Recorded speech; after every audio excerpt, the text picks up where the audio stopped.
Hello, everybody. Reggie Time here, and we're going to be looking at 11 hands in just a moment that I've played recently. Hopefully, they're all going to be reviewable within the GTO Wizard Analyzer. And could I just stress that I'm not trying to play like the Analyzer? I'm going to review the hands, say what I think is appropriate versus the particular opponent I'm playing against. Or I could be wrong, but the line I think I should take, and then checking it with GTO to see how far from theory we've deviated, and if we have deviated, how far we've deviated. If we happen to be doing what theory's doing, then that's great. If we're not, and I feel I can justify my deviation, I'm happy with that. If I've just completely blundered, then hopefully I find something, and hopefully I find a learning from that. So that's the idea of this. The idea isn't to try and get perfect scores. It's to if the spots are like, oh, I'm not sure what I should have done here, it's to learn a little bit from what theory wants to do, so I have like a better baseline strategy, and then hopefully I find some good deviations from an improved baseline strategy, which hopefully improves me as a player long term going forward as I do more and more of these drills. So yeah, just want to stress we're not trying to get perfect scores here. It's not the aim of this. The aim is just to check what we did against theory and see what we can learn, as in what we could have done differently, what we did well, etc. Um, I just want to apologise for yesterday's video, especially to Simon. I put the video up without checking it, and we didn't capture Simon's audio because I'm an absolute moron. So apologies to Simon for that, and apologies to anyone who watched it and was like, "What is this? We can't hear one of the people in the conversation." I'll try and make sure that doesn't happen again, but I am an idiot, and it's likely it will happen again in future, sadly. Don't forget to hit the like button, the comment. These videos aren't doing very well for views, but I think the people who are watching them are really enjoying them, so that's all that counts for me. But please do hit the like, hit comment, because it does help the views just a little bit, and I'm a bit of a vain bastard. Without further ado, let's get stuck into these 11 hands. Here we have the 10 jack suited. We open blind versus blind. That's obviously completely standard. We're up against a decent-ish looking reg here, although it does have a few. Like this example, it's 30 big blind. It's 30% small blind steel. That's clearly not good. It could be the direct adjustment he makes to this game. I was having this discussion with somebody yesterday about perhaps not having all our small blind opening range in these games, because quite often we're up against some very short stacked fish. So some of our like weaker hands from the small blind maybe do particularly badly. We could be right there, we could be wrong, but I don't hate the fact this is low. This is too low, but I maybe understand why it is the way that is. It might just also be that the guy just isn't very well studied from the small blind. Who knows? Anyways, we've opened. This guy's called. We flopped the nuts, um, which is always a good start. So, what would my old default sizing have been? What would my new default since I've been doing this study? And are my newer thoughts okay in theory? I guess that's what we're looking at here. So in the olden days here, I would have been in the olden days, even maybe as last week or the week before last. I think I would have been checking here with the view to check raising quite a high frequency. If I'd bet, I would have been betting 1/3 pot, just as a standard. Okay, I'm c betting here, I'm out of position. It's a good board for my range. So I'm going to range bet 1/3 pot.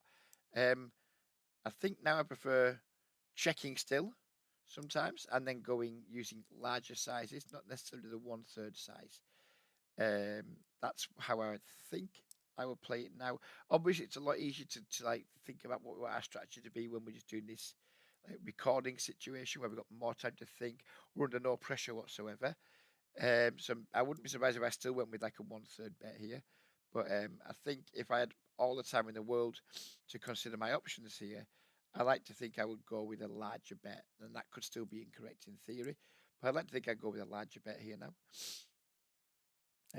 That's what we do. We go with 3/4 pot. Villain calls. Turns a brick. So this is where I think I'd like to go with, like, because we've gone 3/4 on the flop. Even if we've gone 1/3 on the flop, I just go with like much larger bets here. I'm still not convinced by overbetting out of position. I suspect that's what I'm going to do here, because I've been doing quite a lot of turnover betting with some pretty marginal holdings. So I'd be surprised if I didn't do it with the nuts. This might not be a spot to do it in. So I could be fucking this up. But because I've been trying to work over bets into my turn ranges more often, I'm pretty sure that's what we're going to do here. In fact, I remember this hand now because I did overbet and our opponent folds. So I went with like a really big overbet. Maybe we could go with smaller here. Maybe we just go with 20. Maybe we could just go with pot. Maybe even just 75% again. Although with me trying to implement more overbets into my strategy, I'd be surprised if I would want to go 75% here, unless Solber says no, we just need to go smaller here. But I'm interested to see what Solber does in this spot when it flops the nuts out of position, blind versus blind, and then gets called on a large bet on the flop, because this is like this is out of position versus reg. It's going to be a relatively common spot, not flopping the nuts, of course, but out of position versus regs, blind versus blind. It's quite a common spot, so I'd be keen to get this, if not correct. I'd be keen to be on the right tracks. And I don't know. I just don't know about overbetting in position. Sorry, out of position. I think in position when we're facing checks, I think we can be quite liberal with it. Out of position, maybe we just can't be as liberal with the overbetting. I don't know, but I'm about to find out. Willen did fold, as I said, because I do remember this hand. But yeah, let's see if we've made an error there.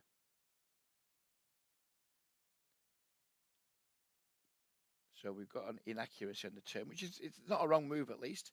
It just means we've used the wrong size. Open call flop. It actually wants to check as it's like double tick move, but it's betting. It's only checking like 38% of the time. So we are betting more often than we're checking. We only get one tick because we didn't get the check option, which is the highest frequency play in a like a highest frequency single play. But it's betting more than it's checking. When it's betting, it's actually referring just half pot, which is a size I just don't use. I am starting to use half pot, so I am starting to see half pot being used quite a lot when I'm doing these things. So maybe I need to think about having half pots, and like studying when to implement them, because it's just a size. I'm either going to be going 2 here or 75. I'm not going to have this size currently in my strategy. So yeah, I'm going to need to look at like spots where we can be using half pot. I have 60%. Maybe I just need to turn my 60% down to half pot. Yeah, so not perfect on the flop, but by no means bad. On the turn, 5 comes. This is the brick, of course, and it is wanting big bets, but not over bets. Still wanting some checks. I guess with a view to check raising. It doesn't mind like the smaller over bet. We didn't want our over bet's just too big, so we'd have got a tick if we'd have gone with the smaller over bet here, to like 20 big blinds. Would have got away with this in terms of like not having an inaccuracy, but I'm on the right lines at least. You know, when it is betting, it's favouring big bet and over bet, which I kind of knew anyway. So it's not like I've learned too much from this, other than don't be egregiously greedy with your over bet sizings.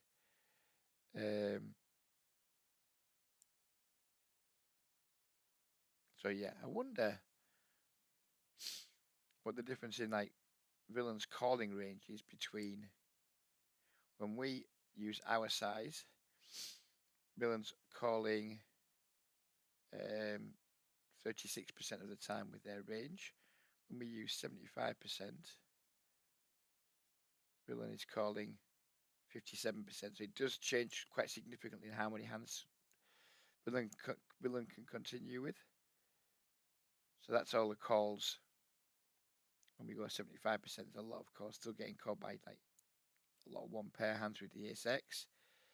Yeah, you can see he's calling with a lot of hands. When we go 125%, still calling 46% of the time. Still a lot of ace X calling, like weaker ace X, like ace 5 or 2 pair. That's why it's calling pure. Some of these other ace X. And we go this size. You can see now a lot of blue starts popping in. He's only calling 36%.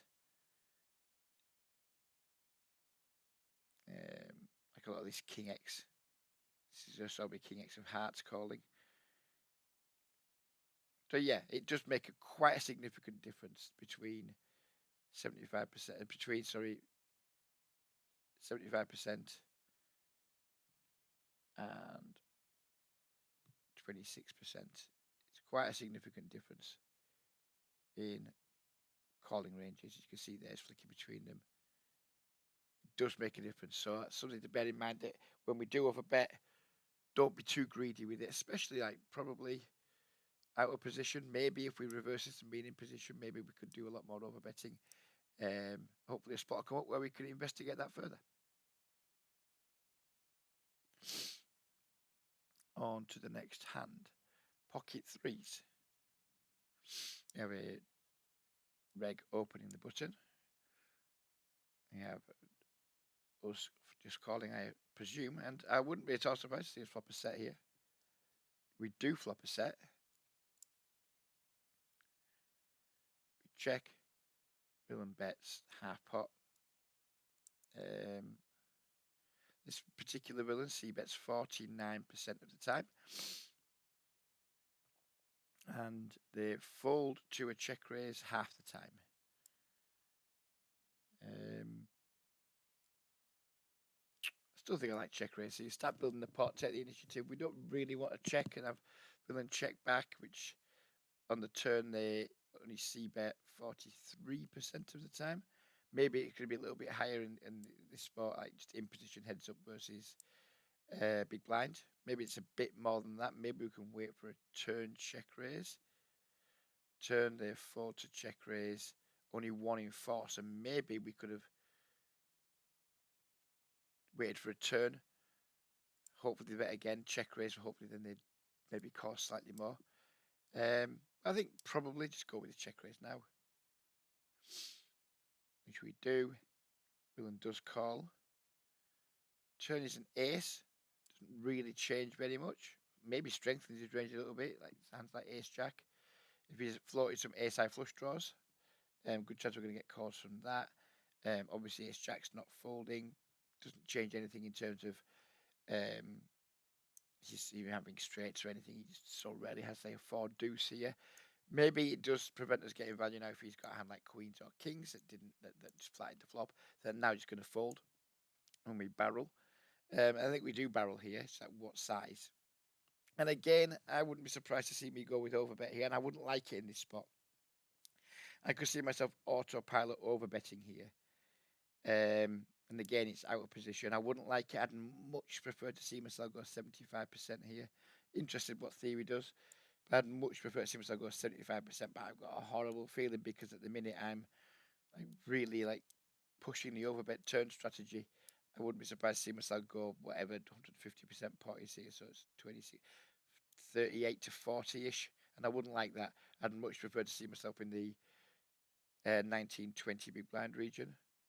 Now we do go with the 3/4 pot, and villain folds anyway, so it doesn't really matter on this occasion because you folded. But I wonder what size steal he wants to go on this turn after check raising. Maybe even just some checking because the ace isn't necessarily a great card for our range. If we've been check raising hands like Jack 10, Jack 9, Queen Jack, and the ace isn't good for our range, so maybe we check it. Maybe we check raise and then do some checking on this particular card. I wouldn't be completely surprised to see that either. But I think I'm happy with my line. It just didn't work out this time. So we're getting 2 ticks as our line, which is good. Just mostly interested to see what our like turn bet sizing and like checking versus betting strategy is. So obviously pre-flop we call checking the flop. Although it did have some leads. Go back, it does have leads like 25% of the time. I would never be doing that. Check. On bets we found the most appropriate raise size and the highest, the most used option too, and not particularly difficult check raise to find. So I'm not giving myself a huge pat on the back for this. And on the turn, it wants 75%. It does have some overbets, so not a massive frequency, and there is a fair bit of checking, as I suspected there might be on the ace, because a lot of our like Jack X at check raise doesn't want to barrel this turn. So yeah. happy to say we nailed that one. Although it's not a particularly difficult spot to nail in terms of how we played it, but understanding that there might be some checking too. I'm happy I spotted that, and happy that we got the correct bet size or the most used bet size by GTO Wizard. So good stuff.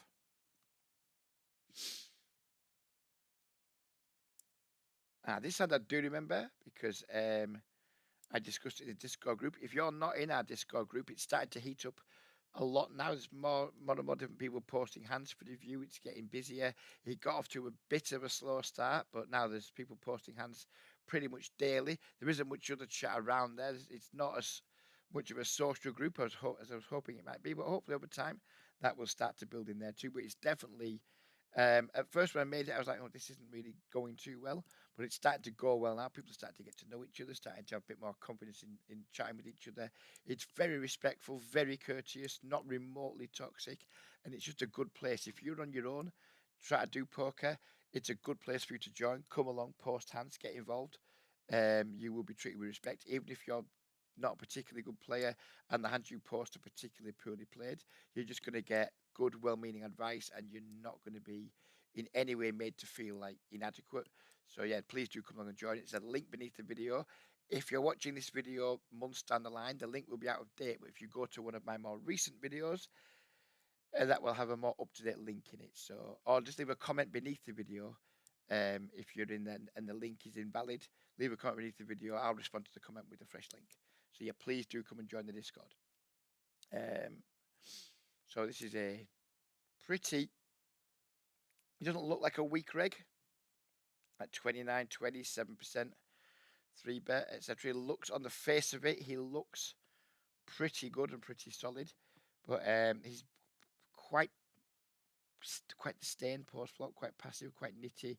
He's got this like 80% one bet river. He's just really is not a particularly good reg post flop in my opinion. He's managed to like learn pre flop ranges. He's doing good with that, etc. But I don't think he's particularly good post flop. Or maybe these stats are just a reflection of how how he plays these games in particular. Maybe he sometimes does things in these games that he wouldn't do if he's playing in tougher lineups. Who knows? I could be doing him a disservice, or I could have just nailed it. Anyways, we just going to call from the big blind here. We flop ourselves a top pair and a gut shot, backdoor flush draw, etc. We check. Villain bets. No reason to raise here. Just call. Turn, we add a flush draw. We check again. Villain bets 2/3 pot, which I'm kind of surprised at on this board. When the 5 of spades gets in, I expected to see pretty heavy check strategy from our opponent and then some larger bets. So I was surprised to see that 2/3 pot here. I don't think this is a particularly good size from villain. We'll check that in the solver ourselves because it's not a size I would use, but if it is like a good, we will check to see if this is a decent size from him. We call again, obviously. River is a brick. We check again. Villain again goes with this like 2/3 pot size, and again I was like, I just don't think this is a good size for him to be using on the river. You'd imagine he only wants to be betting straights, flushes, maybe sets, but all of those can go at least 75%. Obviously, his flushes can overbet. I think his straights can definitely bet at least 75% pot, maybe even full pot, and then maybe his sets maybe drop down to 75%. But I didn't think he'd want to go like 2/3 pot with much of his range here. So I thought I was always beat here by this particular opponent because he's quite tight on rivers. When he bets the river, he wins 80% of the time. So I didn't think we were good here very often. So my question to the Discord group was, as like a really heavy exploit, could we try and check raise here to say like 60 big blinds or something, just to put massive amounts of pressure, try and make him fold a straight, maybe he folds a set, because then types of hands I expect to see betting for 60%. It's going to be like maybe some straights, although I think they should go bigger. Sets, 2 pairs, etc. Might want to go this size, and then might want to fold when we check raise. So that's what I was thinking. If we make it 60 blinds here, do we get villain to fold pocket 10s, pocket 9s? Do we get him to fold 9, 10, king 10? That type of thing. Is villain betting as thin as, say, ace king here, maybe, or maybe even as thin as king queen? and then he definitely has to fold them to a check raise. Or do we just call, or do we just fold? In the end, because of this opponent, we think we just don't beat his value at all here with his hand. I just end up folding, but I was mightily tempted to raise. I actually put a raise in the box, hovered over it for a while, then thought better of it. No one liked that plan in the Discord. They were like, "No, we just don't want to raise here." One player just said, "I like where your thoughts are going. I like that you're even thinking about it, but probably not."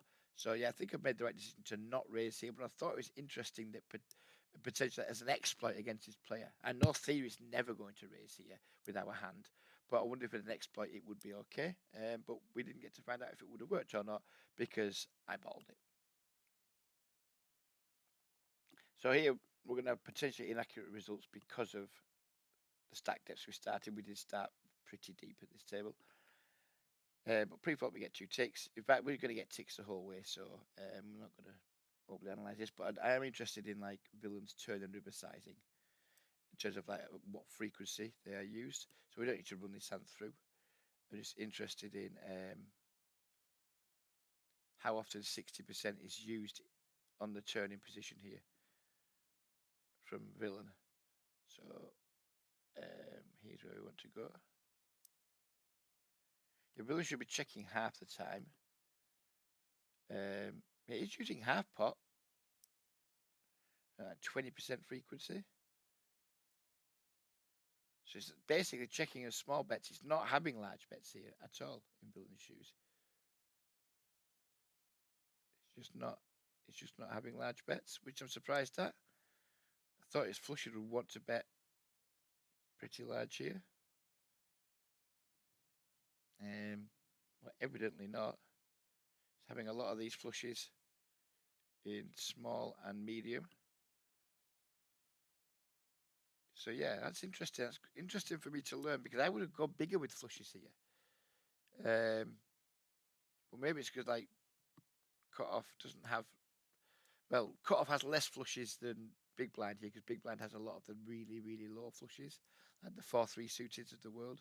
That as we can see, like from the big blind, we have like 6-4 suited probably. We have 5-3 suited probably. We have 4-3 suited probably. We have some of these flushes that villain just can't have. Maybe we have 8-5 suited, 9-6 suited. No, we can't have 9-6 suited. It's not there. But you get the point. 10-6 suited. We have flushes that cutoff just can't have. So maybe because big blind probably has an advantage in the number of flushes that they have, maybe it just can't bet big. Maybe that's why it's using these sizes. How many flushes are we meant to have here? There are our flushes at. You look at all these flushes we have. The big blind, sorry, that cutoff just doesn't have. So like cutoff flushes are these. So we had quite a few in this region. If we go back to look at our flushes, we have like this region here, these here, that cutoff just doesn't have. So just keep your eyes on that for a moment, and we're going to change it to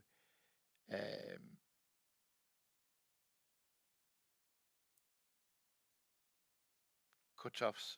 Sorry, I'm butchering this a little bit.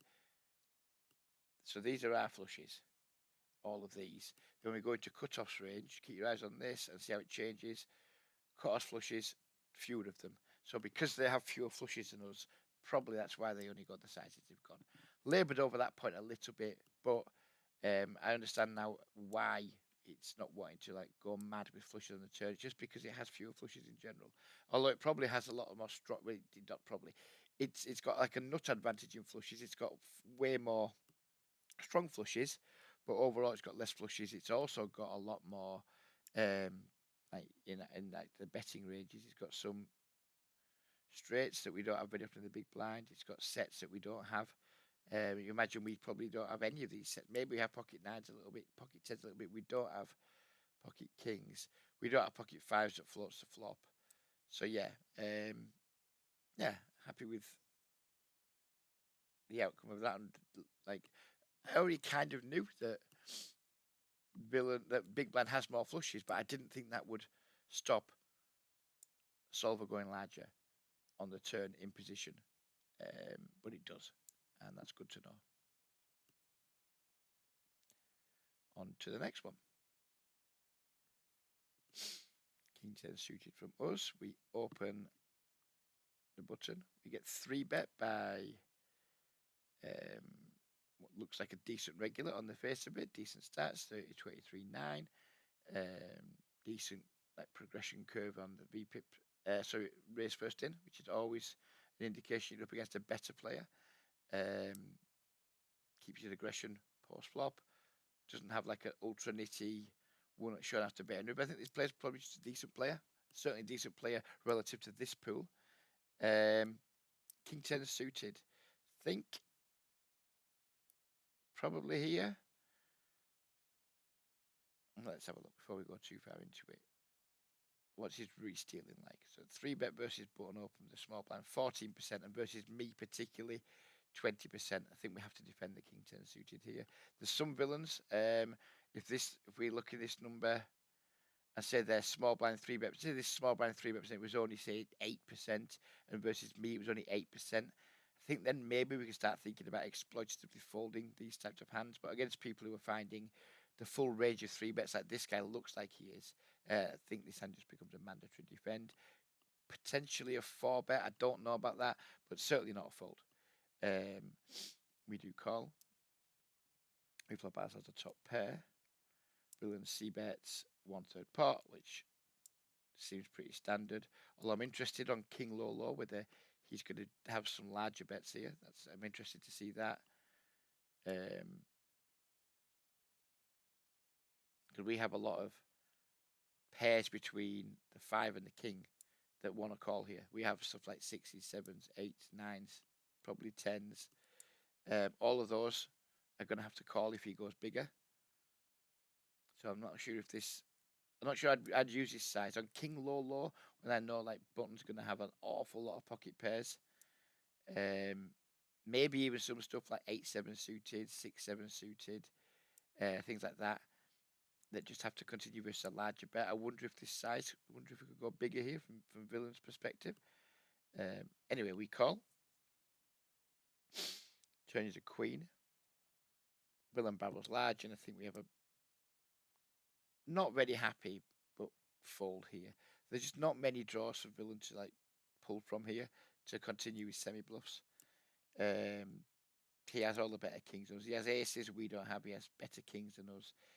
He also probably had pocket queens for this like bet size he used, even though I don't think queens would necessarily want to bet. He could probably have some 2 pairs in the like maybe stuff like King 5 at a low frequency. I think this is close. I wouldn't be surprised if the computer wants to call, but I think I'm probably going to fold. Feels like a spot where I would fold. And we do. So let's see if we've done okay there or not. I don't think we've done terribly. I don't think we're going to get any. I don't think the computer's going to slaughter us here, but maybe the turn to call. Whoops, we have our blunder. We have our first blunder of the day, and I'm presuming it's going to be the turn fold. So pre-flop, obviously that's fine. Small blind, folds. We just like close to pure calling here. Flop, villain bets. We'll look at what villain should do with his sizing first. Because I suspect there might be some larger bets here. We'll find out in a moment. We call. Turn villain bets. Yeah, this is in theory this blunder is enormous. Absolutely enormous blunder. We could even have some raising here and I'm folding. I think this is such a big blunder. I'm not going to try and justify it. I think like when we look into what his range for double barrel in his turn is, I think we're going to be able to find some hands that I don't expect 20 rigs to have in their turn barreling ranges. But this is just such a big blunder, even if they don't have them. This is just a big, big blunder. We just need to be calling here. It's just too big. It's not even close. It's not even close to being close. Yeah, this is insanely nitty by me, it looks like. So let's go and study the spot. So first of all, I want to look at the flop and buttons. Small blinds betting strategy overall globally. Check. Yeah, it's having like larger bets more often, like half pot, three quarters pot. So yeah, I'm happy with that. And identified. Oh, it's also using this size a lot too. So he's not done anything wrong. I just presumed on this board it's going to be like, but it's just a range bet king 5-4, isn't it? So he's betting his entire range on this flop. But overall, if we use like 50 and 75 together, it's over 50% of the time, close to 60% of the time, it's wanting to use larger than 1/3. Then we get onto the turn, and this is small blinds betting range still. And he went with, what size did he go with on the turn? He's gone with, what even size is that? Like just over half, probably what, like 60%, something like that. So he's gone with, what's he classing it as? He's classing it as him going. It's not telling me what's classing it as him going. But we're going to give him half pot because he's certainly not three quarters. Three quarters is 75. So we're going to have to give him the half pot size. So for this half pot size, what is his betting range here? He's got all this king X that we're crushing. King 9, king 8, king 7, king 6. We're ahead of like these ace 5s that I'm not convinced he's got, to be honest. Really not convinced that they're going to continue betting a 5. I mean, maybe this guy does. But I'm not I wish we could node lock this hand to see like how bad if I don't think he's got like this 5x. Jack 10, yeah, that's probably continuing. Jack 9, no. 10-9, no. 7s, no, not in my opinion. 8s, no. Ace 10 off, probably not, but maybe. There's some like ace queen off. So there's a lot of hands in here that I don't think villain has. So if we could like take a lot of these out and just leave him with his king X, his jack 10s, and like ace jack suited, I don't believe that's continuing. Ace 10 suited, there's a lot of hands here that aren't there very often. But I just don't think they're continuing. Maybe I'm wrong. Maybe this guy is, but I'd love to be able to node lock this for him only continuing with like king X and jack 10 suited. We'd probably still have to continue. But I think it's not going to be anywhere near as much of an EV loss. Yeah, maybe he's not even continuing for this size with these hands. I think like a lot of like 20 players are going to get caught in this flop. They're going to like, shit, I've got king 6, king 7 here. Now I'm in trouble. King 8, king 9. Now I'm in trouble. I'm not sure what I want to do with them. And then start just slowing down with them. I think that's a lot of the mindset of a lot of players. Maybe not this guy. This guy might be good. But if we look at this guy's like stats back in here, he does get progressively more. Oh no, no, hang on, this is a different villain. I thought it was no. Ignore me. I'm doing this guy a disservice. But yeah, I'm not trying to justify my play. It's a significant EV loss by folding here. But I think if we were to node lock this and give villain the hands that I think they've got, whilst this still would be a call, I think it would be a lot closer. It wouldn't be a 28 big blind. 28.78 EV loss, because this is such an enormous blunder for me. If this guy is using this range to bet the turn with for this size, I'm making a huge blunder. If he's betting all these hands, my turn fold is horrendous. My contention is he doesn't have 6-5. He doesn't have 7-7. He doesn't have 8-7 very often. Certainly doesn't have an 8-8 or 9-9. Maybe a tiny bit of 10-9, Jack 9, etc. I think he just doesn't have a lot of these hands. Like all the ace 5, ace 4, ace 3, ace 10 off, maybe not as much, ace jack off, maybe not as much. Yeah. So I've laboured this one enough. I'm saying I don't think I'm losing as much EV as this, but I'm saying I should still call. So yeah, don't be overfolding these turns too much, Reg. But still be mindful that villain will not be finding all the bluffs that Theory finds.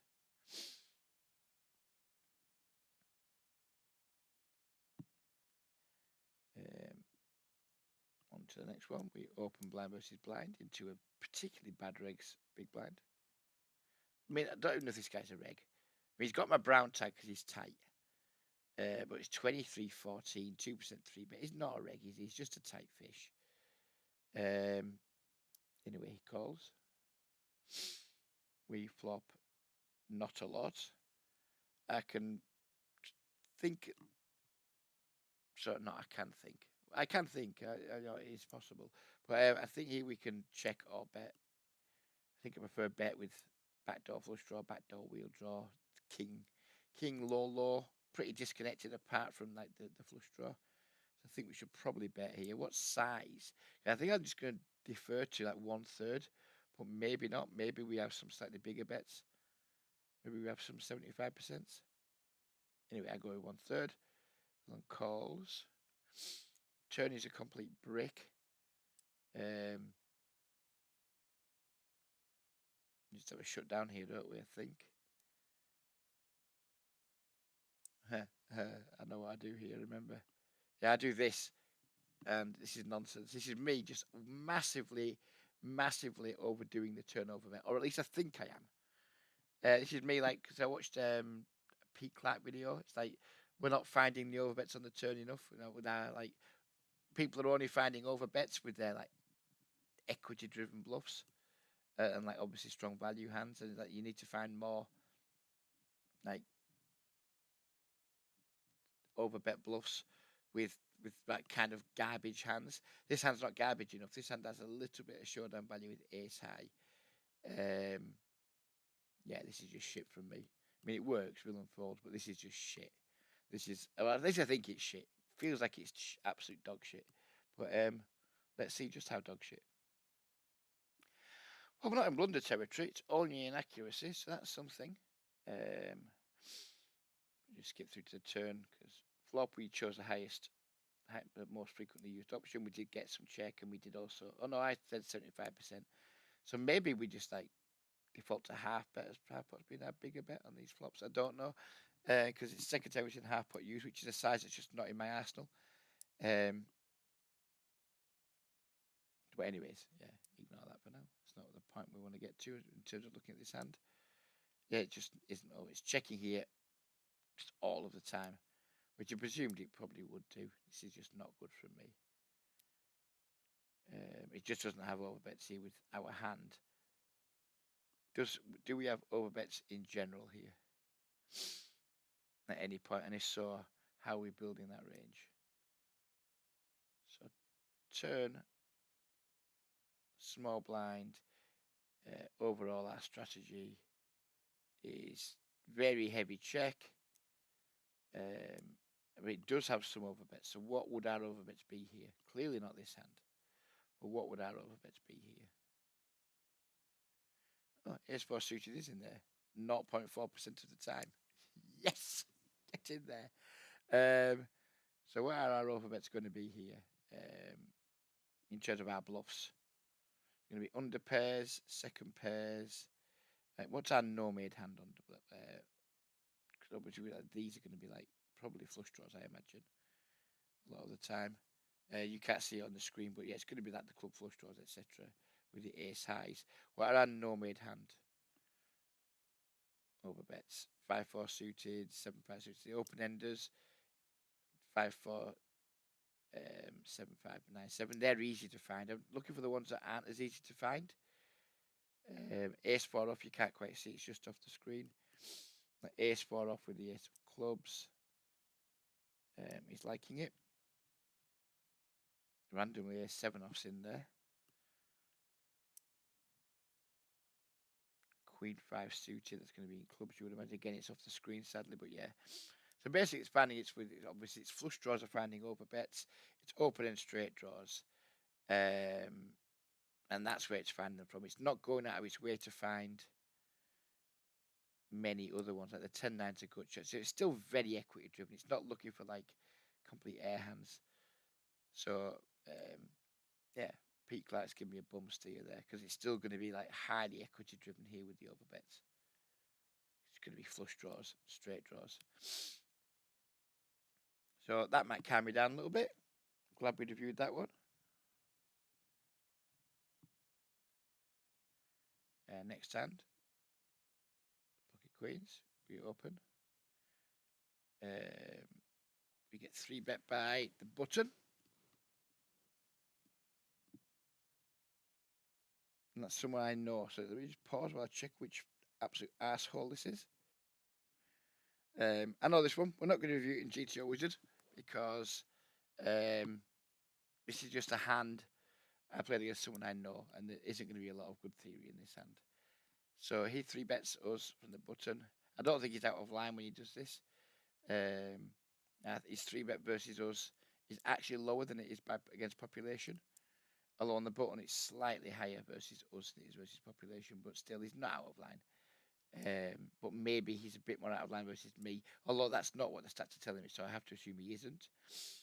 We obviously have an easy 4-bet anyway. I think I should just go to 20 here, but I went to 21, doesn't matter. Villain calls. Flop. I check when I should range bet.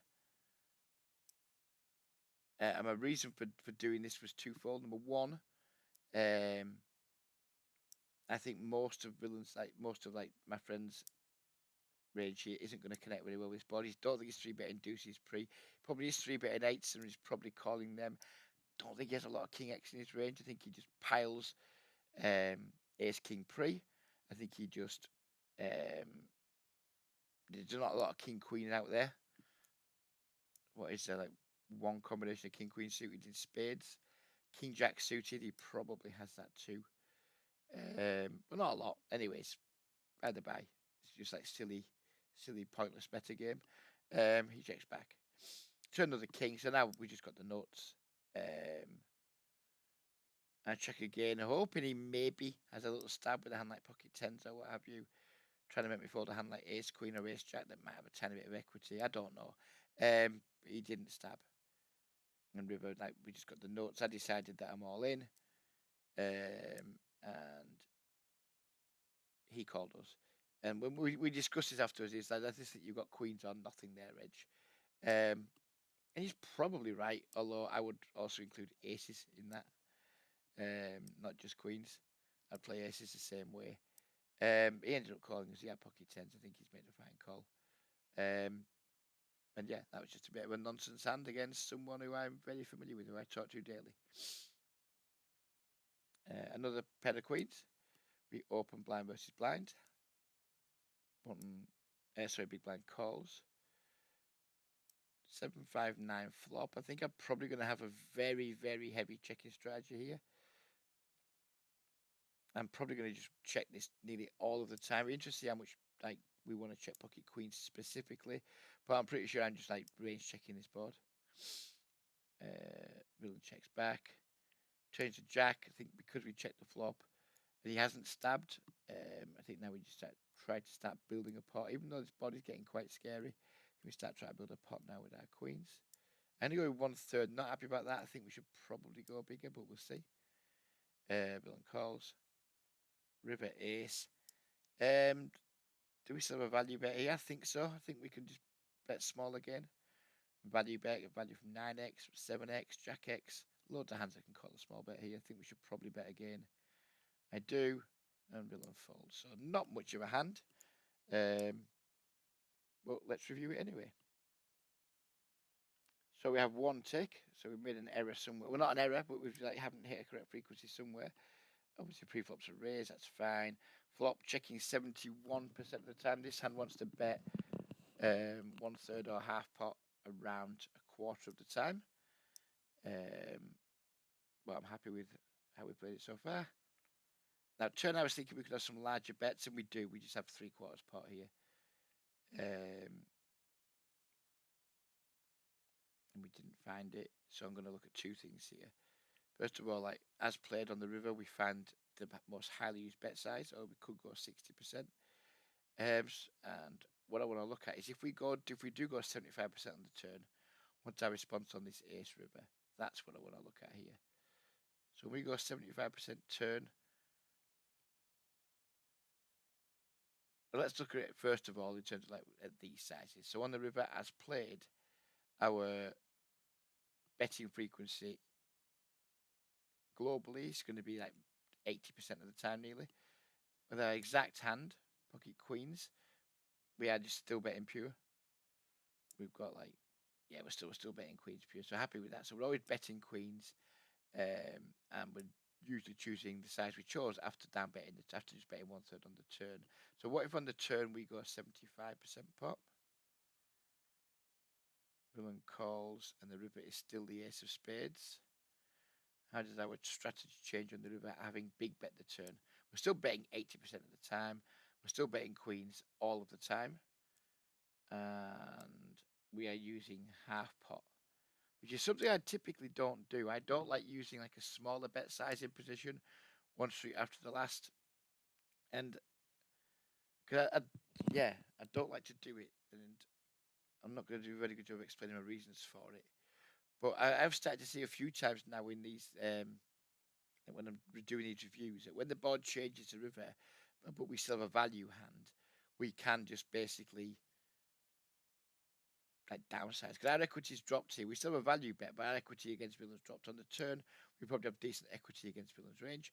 On the river, we do change our like our range is definitely weaker, so like our equity is lower. Sorry, but because we can still get value from Jack X, from 9x, from 7x, etc. Obviously we still want to bet, but yeah, if I had about 75% pot on the turn, I'd have struggled to find the 50% on the river, which is what this is wanting to use pretty much all the time. Different frequencies, but it's using 50% when it bets, and it's betting all of the time, just about 98% when we've got a heart in our hand. The only time it drops off a little bit is when we got hearts and clubs. The rest of the time it's just like pretty much pure betting. So yeah, interesting. That's good. I enjoyed learning that from that because quite often when I'm in position on the river and the board's changed, I often check because I don't want to like bet a smaller percentage of the pot that I had on the previous street. And it turns out we can just do that, even out of position, which feels really exploitable. But even out of position, we can do that, and I like learning that. Let's look at the next hand. King, king here. We open. We get a call out of the small blind from a reg I've got a gazillion hands on. Queen deuce 3. Check. I like big bets here over smaller bets. Villain's going to have to, I presume he's going to have quite a lot of pocket pairs in his small blind flatting range. Maybe some Queen X. Not too many flush draws. I think he's going to be like heavily concentrated around Broadway cards and pocket pairs. I'm not worried about flush draws at all, really. Maybe the occasional one, of course. But yeah, I think I just like big bets here. Let's see what I do. I go 1/3. Prefer to see myself go bigger. Villain check raises. No, is there any 3 bets here? Probably will be. I'm not going to find them because I'm just trained like to not 3 bet in position with hands like this. But I wouldn't be surprised if there is some. I wouldn't be surprised if there's just some 3 bet get it in here. We call turn 8. Villain bets 3/4 pot. We're obviously just going to call now. Villain 6 of clubs. River 6 of clubs. Villain now downsizes to this. And I'm interested in, do we have any raises here versus this size specifically? If it's better normal size, we wouldn't have any raises. But versus this size specifically, do we raise? I'm not comfortable raising here. But I'm wondering if there is any. Obviously, we just call. Villain has the ace queen. So we've got a tick, which I'm happy with. The things I'm interested in here are, do we 3-bet the flop? Which I think we probably do. And if I had to guess a frequency, I'd say like 25%. And do we raise the river? Flop. Yeah, bigger bets from me. Thought that might be the case. And no, we're not three betting, we're just pure calling. So happy that my default strategy here is the correct one. I thought there might be some three bet, and there is like the smallest amount, but for all intents and purposes, we're just checking. Calling, sorry. Turn, yeah, just pure call. And river, call or raise this much. So there is some raising, but it's like calling most of the time. I kind of thought like he's exploiting me here by betting this size because he just gets to like he did. He just got to bet his queen for this size and not get punished for it. There is some raising, but 82% for me is like right, fine. I mean, if it was like 75 or 70%, like 30% raising here, not like less than 20, I'd be like, right, okay, we definitely need to think about it. But it's like only 17%, and I suspect like Billings are going to be not doing this very well here. In fact, when they're doing this, maybe we want to raise more. Because I think like when villains in my games do this sort of thing, they are just absolutely capped to fuck. Example: if this villain has pocket threes or pocket deuces, I'd be surprised if he finds this size on the river.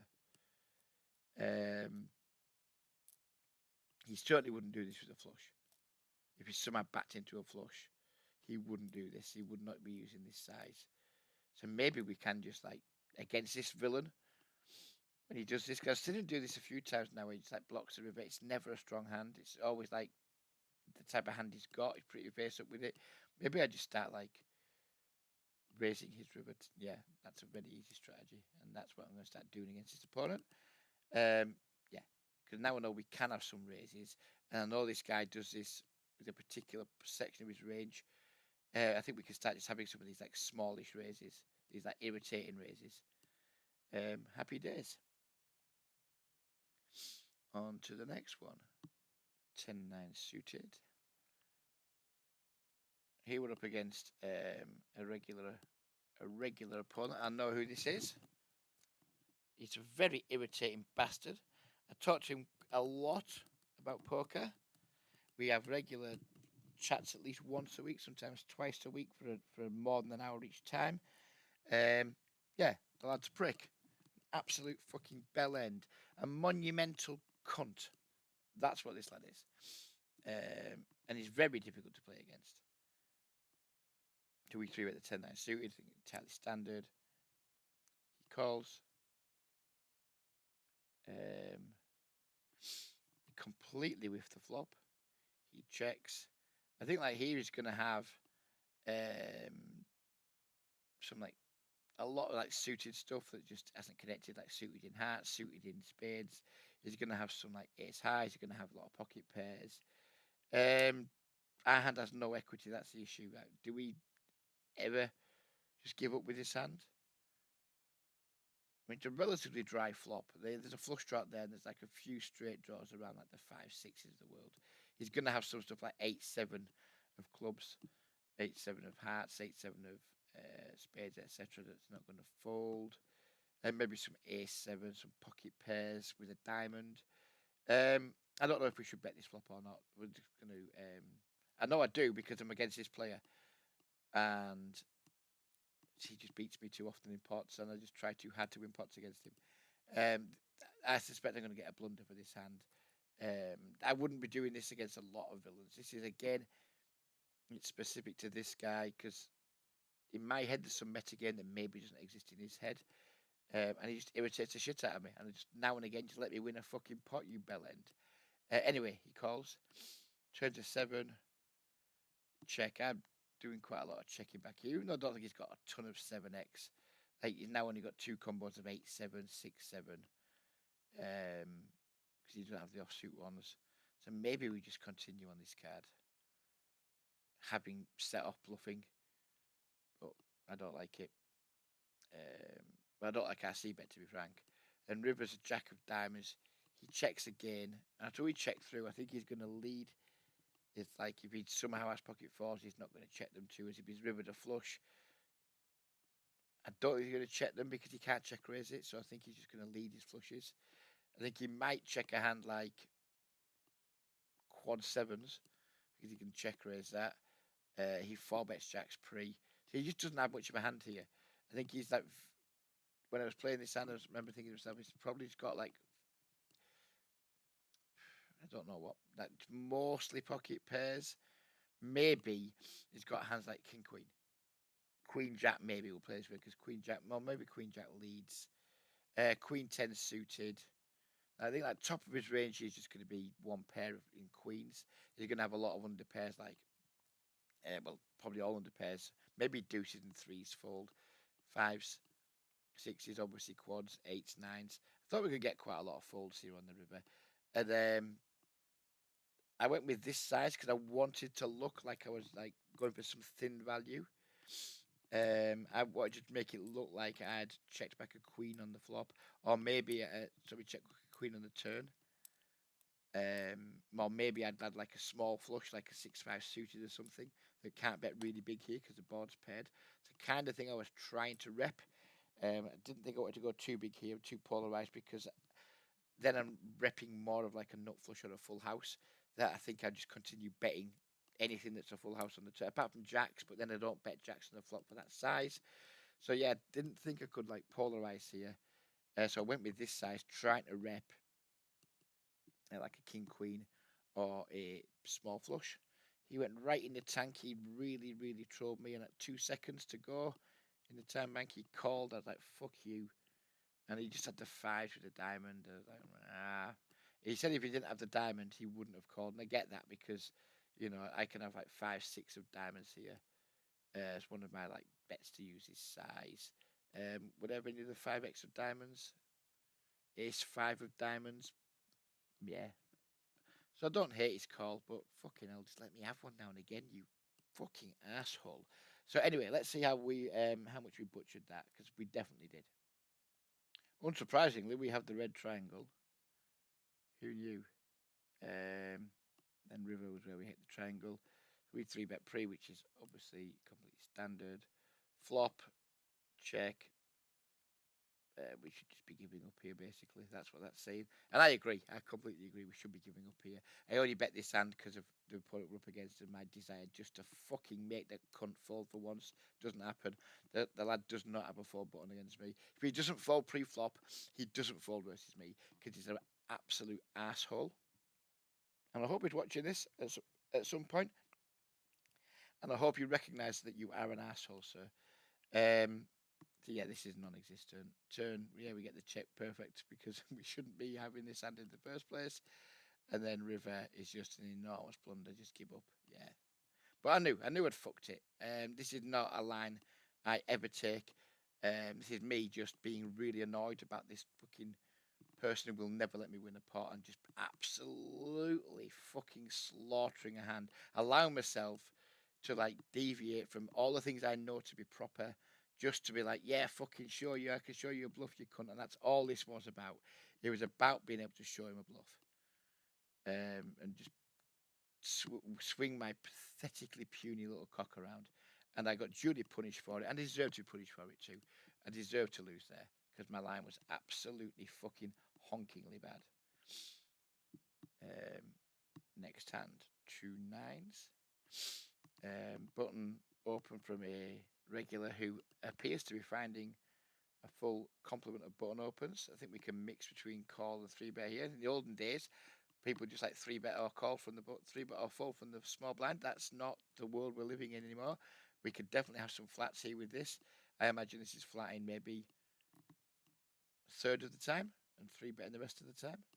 We do go with 3-bet this time. We go 13x on a small blind because he's 3x the button. If he 2.5x, we just go 12. He calls.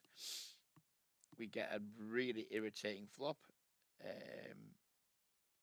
And I guess just check here. A pretty high frequency. But I don't know. I don't always 3-bet these hands, you see. So when I do, and I really don't know how to proceed with them on flops. This is going to be pretty good learning for me in terms of like how we proceed here with under pairs, but on a 10 high board. I think it was like a higher flop. I'd probably have more confidence in just like range C betting. But we have a hand that's got reasonable showdown value, and it's only a 10 on the board. It's a bit more of a weird spot for me. So I don't understand how it works, but we're going to try and find out. I do check. Villain bets. We just clearly can't fold. Turn 3, we check again. Obviously, after checking the flop and calling, we're never going to have leads here. Villain checks back. River's a deuce. I think now we just have a pretty easy block bet. That's my instincts, is block here for like quarter pot, something like that. 12 blinds, maybe. 8 blinds, I'll go even smaller. And villain folds. So no idea about that hand, about anything I did. I don't think I'm going to get any blunders, but we'll see.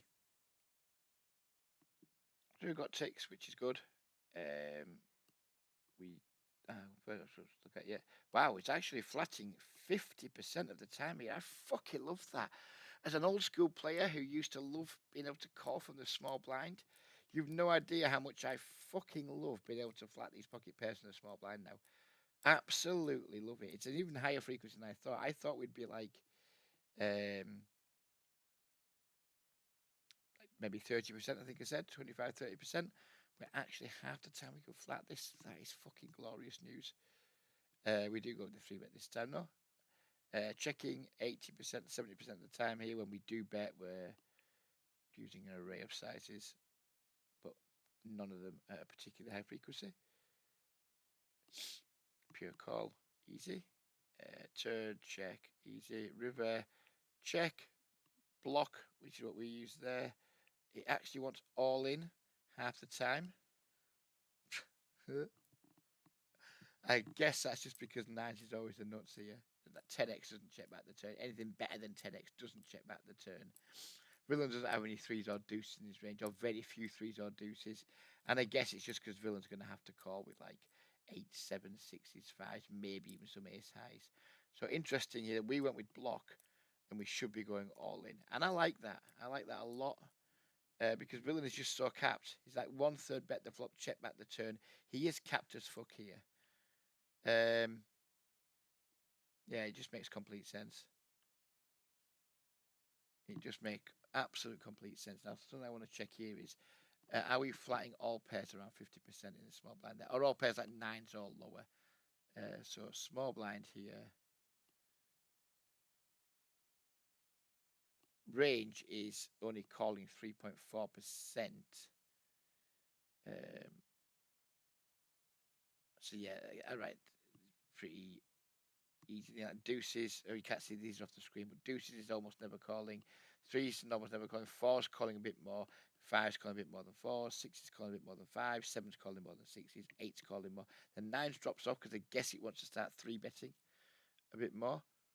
And 10s is down. So basically, what we're saying is that basically 6s through 9s, we can just like flat them from the small blind. And I think if you just did that pure, it wouldn't be a big issue. Just flattening some ace 10 suited, king jack suited. Look at all these pretty hands that I guess it's just like, well, it stinks if we 3-bet these hands and get 4-bet, so fuck it, I'm just going to flat them. I fucking love it. I love it that all these hands are like, because king queen off's an uncomfortable 3-bet here. Like, well, that really, it's a nice hand. Don't want to have to fold it pre-flop to a 4-bet. Ace queen's nice hand. I don't want to have to fold it pre-flop to a 4-bet. And queen jack suited, beautiful hand. I don't want a 3-bet fold queen jack suited. I certainly don't want to fold king 3-bet fold king jack suited. Look at all this. So basically, my takeaway from this is all the stuff when the button opens, you got stuff in the small blind that you want to play, but you don't want a 3-bet fold. Just fucking hit the flat button with it. Fuck it. I'm gonna overdo it. I'm gonna have too many flats, and I'm not gonna give any kind of fuck because I'm gonna enjoy myself doing it. On to the last hand.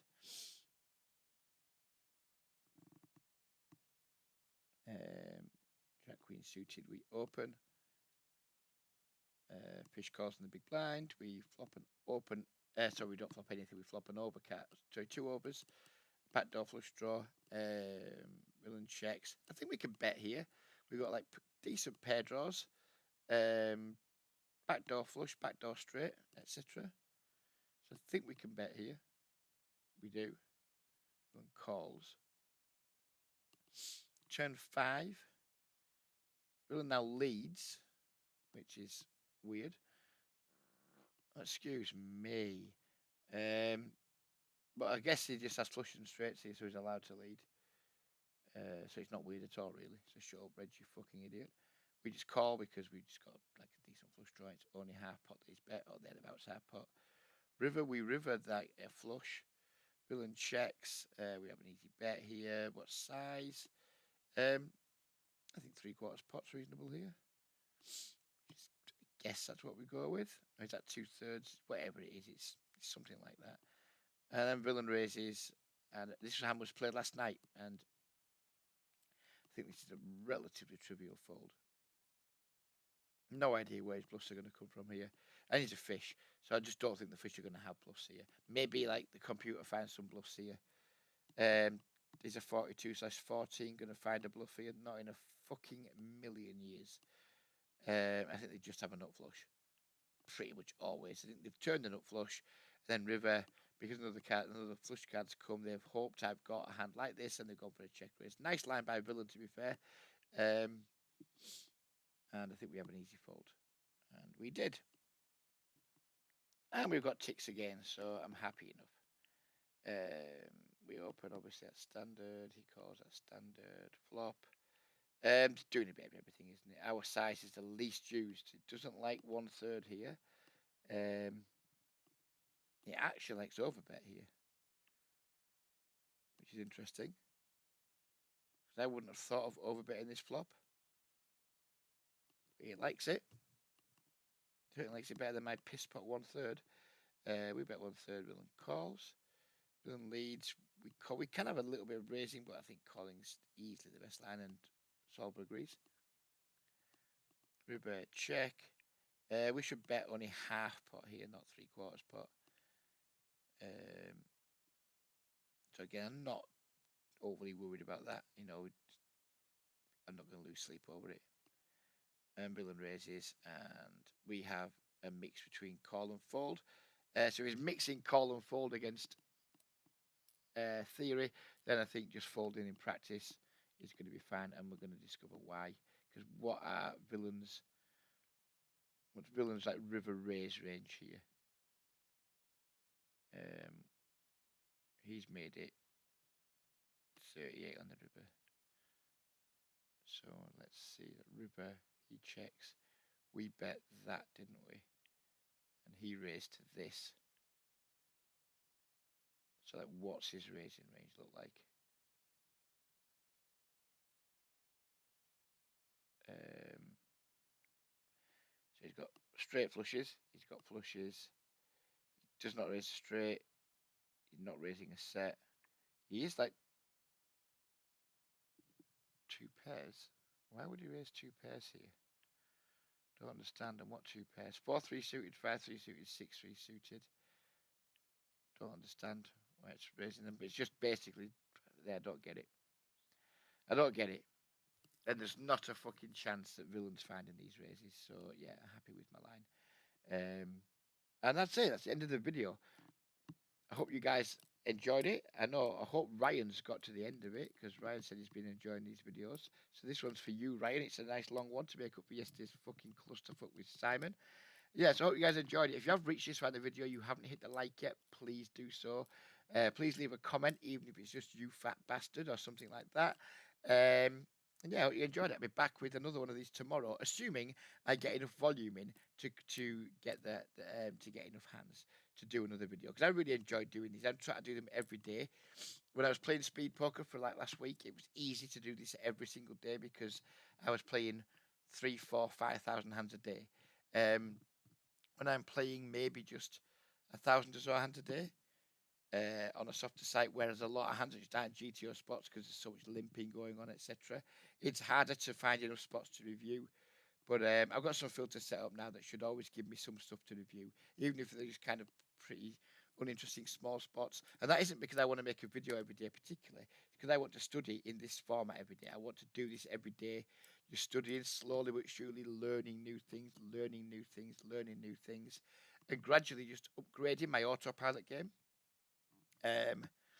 Because that's what most of us play most of the time. So we continue to upgrade our autopilot game, staying at least level with the progression of the other regs in my pool, continuing to get further and further ahead of the weaker players, then we're always going to stay in the game, aren't we?